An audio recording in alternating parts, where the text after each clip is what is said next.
Good morning to all of you. स्वागत करता हूं आपका अपना यूट्यूब चैनल मैथ्स अड्डा सारण में। चलिए मैं हाजिर हो गया एक नया सेशन लेके। आज हम करने वाले हैं इसके झांसर का जो प्रैक्टिस सेट है वो 18 हम करने वाले हैं। अभी तक हमने 17 प्रैक्टिस सेट कर चुका है। अगर आपने नहीं देखा है तो इसका प्लेलिस्ट मैंने बना दिया है, आप प्लेलिस्ट से जाके देख सकते हैं। ये रेलवे के लिए ये जो बुक है सही में रामबाण बुक है, पूरा रेलवे का निचोड़ है और मैक्सिमम क्वेश्चन इसमें प्रीवियस ईयर में पूछे गए साइंस से प्रश्न हैं। तो चलिए, अगर आप हमारे चैनल पर नए हैं तो चैनल को सब्सक्राइब कर लें और वीडियो को अंत तक देखें ताकि आपको उसका फ़ायदा मिल सके। और अभी तक आप हमारे टेलीग्राम चैनल से नहीं जुड़े हैं तो आपको लिंक डिस्क्रिप्शन में मिल जाएगा, टेलीग्राम चैनल से जुड़ जाइए। इसका PDF मैं वहीं पे डाल देता हूँ और घर पे रहें, सुरक्षित रहें और पढ़ते रहें। तो चलिए आज का पहला क्वेश्चन देखते हैं। आज का पहला क्वेश्चन है कि विस्थापन की परिवर्तन को के दर को डैश कहा जाता है। तो देखिए, विस्थापन के परिवर्तन के दर को क्या कहा जाता है, तो इसे वेग कहा जाता है। तो ऑप्शन बी हमारा सही आंसर हो जाएगा। वेग क्या होता है? जैसे एकांक समय में तय की गई विस्थापन को ही हम वेग कहते हैं। वेग बराबर होता है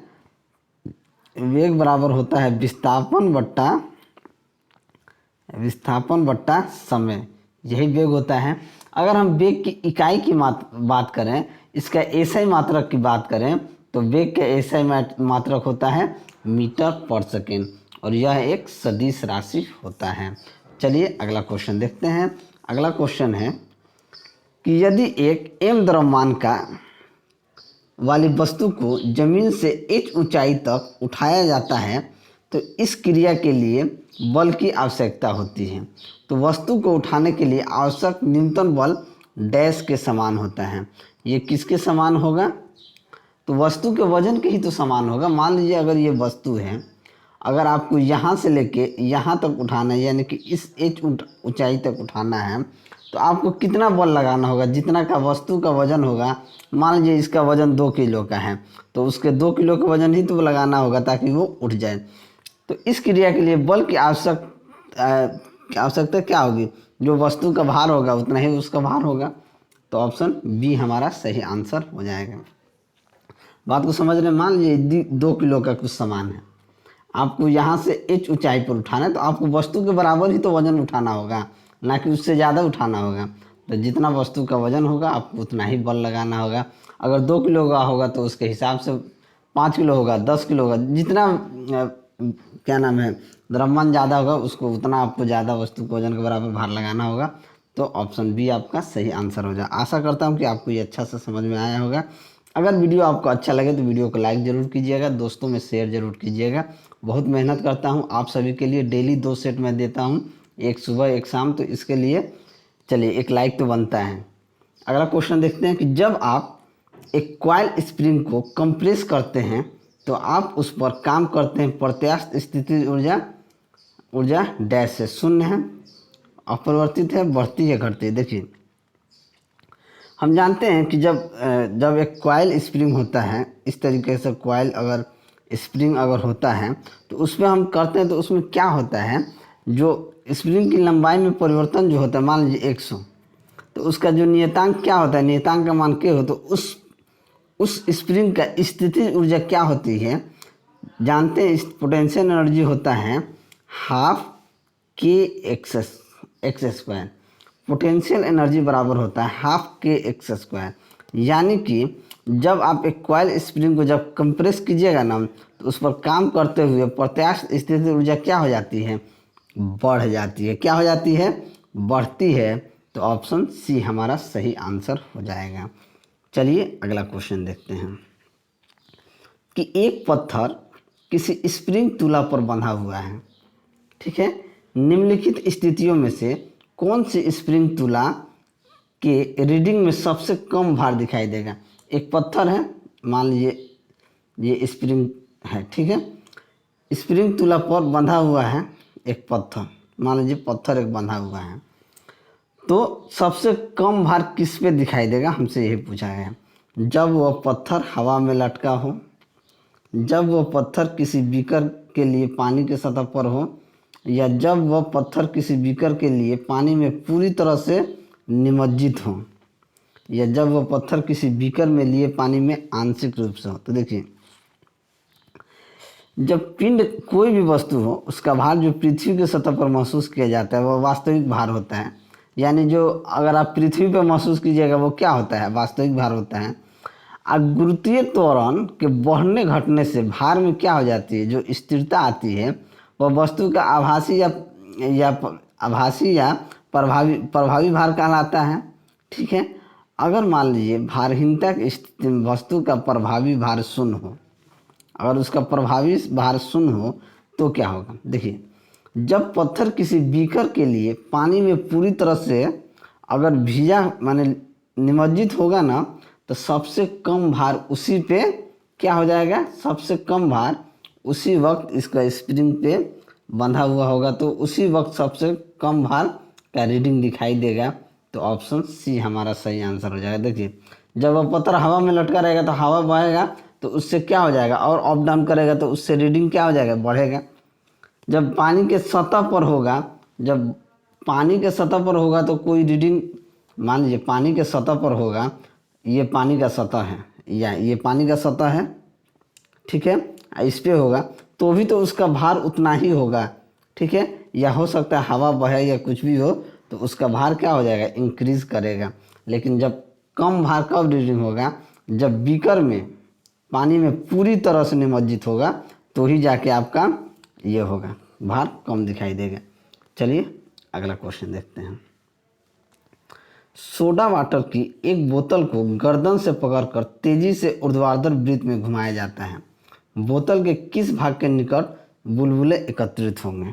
ठीक है, मान लीजिए सोडा वाटर की एक बोतल है, मान लीजिए ये एक बोतल है, इस तरीके से बोतल है। ठीक है, बोतल है, अगर उसको गर्दन से पकड़ के यानी ये वाला पोर्शन से अगर आप पकड़ के घुमाएंगे, जब पकड़ के आप कंटिन्यू घुमाएंगे तो सबसे ज़्यादा जो होगा बुलबुले कहाँ एकत्रित होंगे। तो जब यहाँ से घुमाइएगा ना, गर्दन से घुमाइएगा यहाँ से, तो सबसे ज़्यादा गर्दन के पास जो होगा वहीं पे बुलबुला क्या हो जाएगा, सबसे ज़्यादा एकत्रित होगा।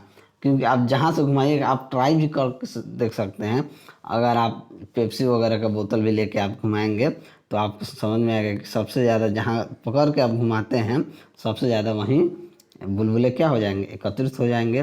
तो गर्दन के निकट सबसे ज़्यादा होंगे, तो ऑप्शन बी आपका सही आंसर हो जाएगा। अगला क्वेश्चन देखते हैं कि उत्प्लावन यानी कि बंसी का केंद्र हमेशा कहाँ होता है।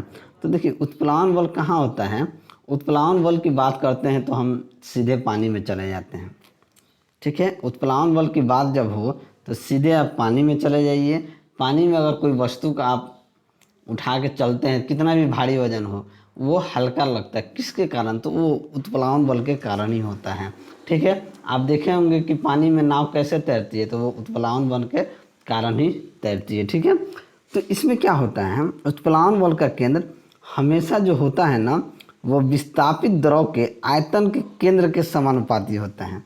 किसके केंद्र के समानुपाती होता है, विस्थापित द्रव के आयतन के केंद्र के समानुपाती होता है। तो ऑप्शन बी आपका सही आंसर हो जाएगा। देखिए, जब द्रव का बहने का वेग यदि द्रव का वेग क्रांति वेग से अधिक होता है तो द्रव का प्रवाह धारारेखीय न होकर विक्षुब्ध प्रवाह हो जाता है। ठीक है, और जब द्रव का बहने का वेग क्रांतिक वेग से कम होता है तो उसका बहना मुख्यतः श्यानता पर निर्भर करता है। ठीक है, यदि द्रव के बहने का वेग क्रांति वेग से अधिक होता है तो द्रव का बहना मुख्यतः उसके घनत्व पर निर्भर करता है। तो आशा करता हूँ कि उत्प्लावन बल के बारे में आप समझ गए होंगे कि विस्थापित द्रव के आयतन के केंद्र के समानुपाती होता है। तो ऑप्शन बी आपका सही आंसर हो जाएगा। अगला देखते हैं कि जिसका तापमान लिया जाना है उसे स्पर्श किए बिना जिस उपकरण से उसका तापमान मापा जा सकता है वह क्या कहलाता है। तो जिसका तापमान लिया जाना है उसे स्पर्श किए बिना उस उपकरण से उसका तापमान मापा जाता है, उसे विकिरण या अवरक्त पायरोमीटर कहा जाता है। क्या कहा जाता है, विकिरण या अवरक्त पायरोमीटर कहा जाता है। तो ऑप्शन ए आपका सही आंसर हो जाएगा। देखिए, ये जो है तापमान स्टीफन के नियम पर आधारित है। क्या होता है, जो टोटल रेडिएशन पायरोमीटर जो होता है वो स्टीफन के नियम पर आधारित होता है। ठीक है, आप जानते होंगे E is directly proportional to T के पावर 4 होता है। ठीक है, तो ये जो है इसके अनुसार जानते हैं क्या होता है, उच्चतम पर किसी भी वस्तु से उत्सर्जित विकिरण ऊर्जा की मात्रा उसके परम ताप के चतुर्थ घात के अनुक्रमानुपाती होता है। ठीक है, तो आशा करता हूँ ये भी आपको बहुत अच्छे से समझ में आ गया होगा। चलिए अगला क्वेश्चन देखते हैं। प्रेशर कुकर में चावल जल्दी पकता है क्योंकि, तो प्रेशर कुकर में चावल जल्दी क्यों पक जाता है, क्योंकि उसका उच्च दाब जो होता है जल के क्वथनांक को क्या कर देता है, बढ़ा देता है। प्रेशर में उच्च दाब जल के क्वथनांक को बढ़ा देता है, तो ऑप्शन बी आपका सही आंसर हो जाएगा। क्योंकि आप देखे होंगे प्रेशर में बहुत दाब होता है, दाब जो होता है वह बहुत उच्च होता है और जल का जो 100 डिग्री सेंटीग्रेड तक अधिक ताप पर उबाल देता है। इस प्रकार प्रेशर कुकर में खाना जो है वो जल्दी समय में पक जाता है। ये कई बार क्वेश्चन पूछा गया है, इस पर ट्रिपल स्टार लगा लीजिए, आगे भी पूछे जा सकते हैं। चलिए नेक्स्ट अगला क्वेश्चन है कि 80 डिग्री सेंटीग्रेड पर 2 लीटर पानी को प्लास्टिक की एक बाल्टी में डाला गया जिसमें पहले ही 1 लीटर पानी 20 डिग्री सेंटीग्रेड पर था, तो पानी का अंतिम ताप क्या हो जाएगा। यहाँ mH कितना है, 2 लीटर, 2 लीटर मतलब कि 2000 ग्राम। ठीक है, ml कितना दिया है, ml का मान 1 लीटर दिया है। QH हमारे पास कितना दिया है, 80 डिग्री, बस QL हमारा कितना दिया है पहले से 20 डिग्री, QL 20 डिग्री। तो एक फार्मूला होता है MH QH माइनस T बराबर ML T माइनस QL। बस फार्मूला लगा देंगे 2000 इंटू 80 माइनस T बराबर 1000 T माइनस 20। अब देखिए 1000 से 2000 कट गया 2 बार में, ये हो जाएगा 8 दूनी 160 माइनस T बराबर T माइनस 20। अब ये T इधर आके 2T हो जाएगा, ये इधर आके 160 हो जाएगा, तो T का मान क्या आ जाएगा 180 और 2T 180, यानी कि ये इधर आके 160 से 120 हो जाएगा, तो ये हो जाएगा T माइनस 20। ये आपका 8 दूनी 16 160, यानी ये हो जाएगा 180 बराबर 2T, तो T का मान क्या हो जाएगा 9 दूनी 18 90। ठीक है, तो 90 लीटर 90 डिग्री सेंटीग्रेड ठीक हो रहा है ना। रुकिए 2080 माइनस T बराबर 1000 T माइनस 20। 1000 से 1000 कट गया 2, 8 दूनी 60 160 160 माइनस 2T। अच्छा 160 माइनस ये 2 गुना T यानी 2T, यहाँ माइनस का 2T ये उधर जाएगा, तो 3T बराबर 180 डिग्री, तो T बराबर 60 डिग्री हो जाएगा। तो ऑप्शन डी आपका सही आंसर हो जाएगा। चलिए अगला क्वेश्चन देखते हैं। यदि एक श्रृंग और इसके क्रमागत गर्त के मध्यम दूरी L है तो तरंग दर्ज क्या हो जाएगा, ये हमसे पूछ रहा है। मान लीजिए एक ये तरंग दर्ज है, ठीक है, इस तरीके से तरंग दर्ज इसी तरीके से होता है, ये होता है मैक्सिमम। अब इन दोनों के बीच का जो, ठीक है, ये जो तरंग है, ठीक है, और इसका जो गर्त का जो लंबाई दिया है ये आपका क्या है, गर्त है। ये वाला नीचे वाला गर्त होता है और ऊपर वाला क्या होता है, श्रृंग होता है। ठीक है, अब देखिए इन दोनों के बीच का जो लंबाई दिया है वो हमें दिया है L। ठीक है, तो कह रहा है यदि एक श्रृंग और इसके क्रमागत गर्त के मध्य दूरी L है तो तरंग दर्ज क्या होगी। तो तरंग दर्ज क्या हो जाएगी, देखिए यहाँ से यहाँ तक L है, देखिए यहाँ से यहाँ तक L है, तो यहाँ से यहाँ तक L हो जाएगा, तो क्या हो जाएगा 2L दूरी हो जाएगी। तो ऑप्शन बी हमारा सही आंसर हो जाएगा। श्रृंग से गर्त की दूरी L है तो श्रृंग से श्रृंग की दूरी क्या हो जाएगी 2L हो जाएगी। देखिए यहाँ से यहाँ तक का दूरी L है, तो यहाँ से यहाँ तक का दूरी कितना हो जाएगा, ये L 2L हो जाएगा। तो ऑप्शन बी आपका सही आंसर हो जाएगा। अगला देखते हैं कि आवर्धक शीशा होता है, तो आवर्धक शीशा क्या होता है, ये उत्तल लेंस होता है। तो ऑप्शन ए हमारा सही आंसर हो जाएगा। इसका उपयोग पास की वस्तुओं को आवर्धित प्रतिबिंब प्राप्त करने के लिए किया जाता है, या इसे प्रायतः आवर्धक लेंस को एक गोल फ्रेम में मढ़ा जाता है। तो उत्तर लेंस हो जाएगा, ऑप्शन ए हमारा सही आंसर हो जाएगा। नेक्स्ट, निम्नलिखित में से किस वैज्ञानिक ने सुझाव दिया था कि तत्वों के प्रतीकों का निर्माण तत्व के नाम के एक या दो अक्षरों से किया जा सकता है? तो ये किसने कहा था? ये बर्जिलियस ने कहा था। तो ऑप्शन ए हमारा सही आंसर हो जाएगा। और बर्जिलियस ने कब कहा था? तो 1811 में बर्जिलियस ने कार्बनिक यौगिकों के नामकरण एवं संकेत सूत्रों की पद्धति प्रचलित की थी। ठीक है, चलिए अगला क्वेश्चन देखते हैं कि हाल ही में कौन सी खोज विज्ञान के क्षेत्र में एक बड़ी सफलता के रूप में मानी जाती है? तो हाल ही में जो खोज हुआ है वो गुरुत्वाकर्षण तरंगों का पता लगाना जो है एक बहुत बड़ी सफलता मानी जा रही है। तो ऑप्शन बी आपका सही आंसर हो जाएगा। चलिए अगला क्वेश्चन देखते हैं कि किसी विलयन का पीएच डैश उसकी डैश की सांद्रता पर निर्भर करता है। तो विलयन जो होता है वो किस पर निर्भर करता है? हाइड्रोइड आयन पे, हाइड्रोक्सी आयन पे, ऑक्साइड आयन पे या हाइड्रोनियम आयन पे? तो विलयन जो होता है किसी भी विलयन का पीएच उसका हाइड्रोनियम की सांद्रता पर निर्भर करता है। तो ऑप्शन डी हमारा सही आंसर हो जाएगा। और हाइड्रोनियम आयन की मोलरता में सांद्रता को एक लघुगणकीय मापक्रम में सरलता से प्रदर्शित किया जाता है। और हाइड्रोजन आयन की सक्रियता के ऋणात्मक 10 आधारीय लघुगणकीय मान को पीएच कहा जाता है। ठीक है, चलिए अगला क्वेश्चन कि आधुनिक आवर्त सारणी के निम्नलिखित समूहों से किसमें नोबल गैसों को रखा गया है? तो नोबल गैसों को याद रख लीजिए, नोबल गैस को 18 समूह में रखा जाता है। ये कई बार ये क्वेश्चन हम कर चुके हैं। तो ऑप्शन बी हमारा सही आंसर हो जाएगा। ठीक है, किस में रखा जाता है? तो नोबल गैस को आवर्त 18 समूह में रखा जाता है। तो ऑप्शन बी आपका सही आंसर हो जाएगा। ठीक है, अगला क्वेश्चन देखते हैं। अगला क्वेश्चन है, क्या बेकिंग सोडा रासायनिक रूप से बेकिंग पाउडर से अलग होता है? हाँ, बेकिंग सोडा सोडियम बाइकार्बोनेट है, जबकि बेकिंग पाउडर सोडियम बाइकार्बोनेट और टार्टारिक अम्ल का मिश्रण होता है। तो यही हमारा आंसर हो जाएगा। बिल्कुल, बेकिंग सोडा जो होता है वो सोडियम बाइकार्बोनेट है, जबकि बेकिंग पाउडर सोडियम बाइकार्बोनेट और टार्टारिक अम्ल का मिश्रण होता है। तो ऑप्शन यही हमारा सही आंसर हो जाएगा। अगला क्वेश्चन देखते हैं कि जब लेड नाइट्रेट का एक अणु गर्म किया जाता है तब क्या होता है? जब लेड नाइट्रेट का जब एक अणु गर्म किया जाता है तो NO2 गैस के 2 मूल उत्पन्न करता है। क्या करता है? NO2 गैस के 2 मूल को उत्पन्न करता है। तो ऑप्शन सी आपका सही आंसर हो जाएगा। चलिए अगला क्वेश्चन देखते हैं। अगला क्वेश्चन है कि एल्डिहाइड के लिए गलत विकल्प चुनें। एल्डिहाइड के लिए गलत विकल्प क्या हो जाएगा? तो एल्डिहाइड क्या होता है? एल्डिहाइड जो होता है वो होता है CHCOH।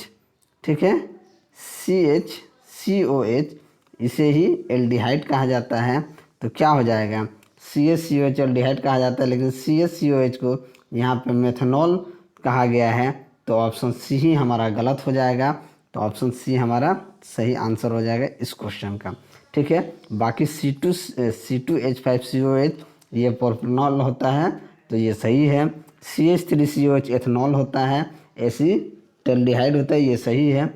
C3H7COH ये क्या होता है? ब्यूटेनॉल होता है, तो ये भी सही है। यानी कि गलत क्या हो जाएगा? CHCOH। तो ऑप्शन सी हमारा सही आंसर हो जाएगा। और एल्डिहाइड का सही सूत्र क्या होता है? CHCOH। अगला क्वेश्चन देखते हैं। P4O10 plus dash H2O 4H3PO4 का समीकरण पर ध्यान दें। इस अभिक्रिया से जल के आवश्यक कण होंगे। तो इस प्रक्रिया से जल के जो आवश्यक कण होंगे वो कितने होंगे? 6 होंगे। क्या होंगे? 6 होंगे। कितना हो जाएंगे? 6 होंगे। तो ऑप्शन बी आपका सही आंसर हो जाएगा। यहाँ पे देखिए P4O10 है, यहाँ H2O, यहाँ 4H3POH। तो यहाँ पे कितने होंगे? 6H2O हो जाएंगे। तो ये समीकरण जो है संतुलित हो जाएगा। तो ऑप्शन बी आपका सही आंसर हो जाएगा। नेक्स्ट देखते हैं, निम्नलिखित में से कौन सा कोशिका अंगक मुख्य रूप से पाचक एंजाइमों के संग्रहकार की तरह कार्य करती है? तो कौन काम करता है? तो लाइसोसोम कार्य करता है। तो ऑप्शन डी आपका सही आंसर हो जाएगा। नेक्स्ट देखते हैं, एनॉक्सिक श्वसन का अंतिम उत्पाद क्या होता है? तो एनॉक्सिक श्वसन का अंतिम उत्पाद जो होता है वो लैक्टिक एसिड होता है। तो ऑप्शन सी आपका सही आंसर हो जाएगा। नेक्स्ट देखते हैं कि लाल रक्त कणिकाओं आरबीसी का रंग लाल होता है, ये लाल किस कारण से होता है? तो ये हीमोग्लोबिन के कारण होता है। ये आप कई बार ये एग्ज़ाम में पूछा गया है। तो लाल रक्त कणिका आरबीसी का रंग लाल क्यों होता है? तो हीमोग्लोबिन के कारण होता है। तो ऑप्शन डी आपका सही आंसर हो जाएगा। अगला देखते हैं कि निम्नलिखित में से कौन सा प्रमस्तिष्क के बारे में सही नहीं है? प्रमस्तिष्क के बारे में सही नहीं है, इसमें दो भाग होते हैं जिन्हें प्रमस्तिष्क गोलार्ध कहा जाता है। जब मस्तिष्क का सबसे बड़ा भाग लगभग 80% है, जब मस्तिष्क का अग्र शीघ्र और पार्श्व भाग होता है, ये सारी बातें जो हैं सही है। प्रमस्तिष्क मांसपेशियों की गतिविधियों का समन्वय करता है, यही गलत हो गया। तो ऑप्शन डी हमारा सही आंसर हो जाएगा। अगला देखते हैं कि पुनर्जनन का अर्थ डैश होता है। तो पुनर्जनन का क्या होता है? तो पुनर्जनन का अर्थ होता है कि छोटे खंड से जीव के पूरे शरीर का निर्माण करना। तो ऑप्शन बी हमारा सही आंसर हो जाएगा। और अंतिम क्वेश्चन देखते हैं कि आधुनिक मनुष्य के हाल का पूर्वज क्या है? तो आधुनिक मनुष्य के हाल का पूर्वज है क्रो मैग्नॉन मनुष्य। तो ऑप्शन बी आपका सही आंसर हो जाएगा। तो चलिए, अगर मेरा वीडियो आपको अच्छा लगा हो तो वीडियो को लाइक करें, दोस्तों में शेयर करें। अगर आप हमारे चैनल पर नए हैं तो चैनल को सब्सक्राइब करें। मैं ऐसे ही वीडियो लेकर आपके सामने हाजिर होता रहूँगा। चलिए मिलते हैं अगले वीडियो में, तब तक के लिए जय हिंद।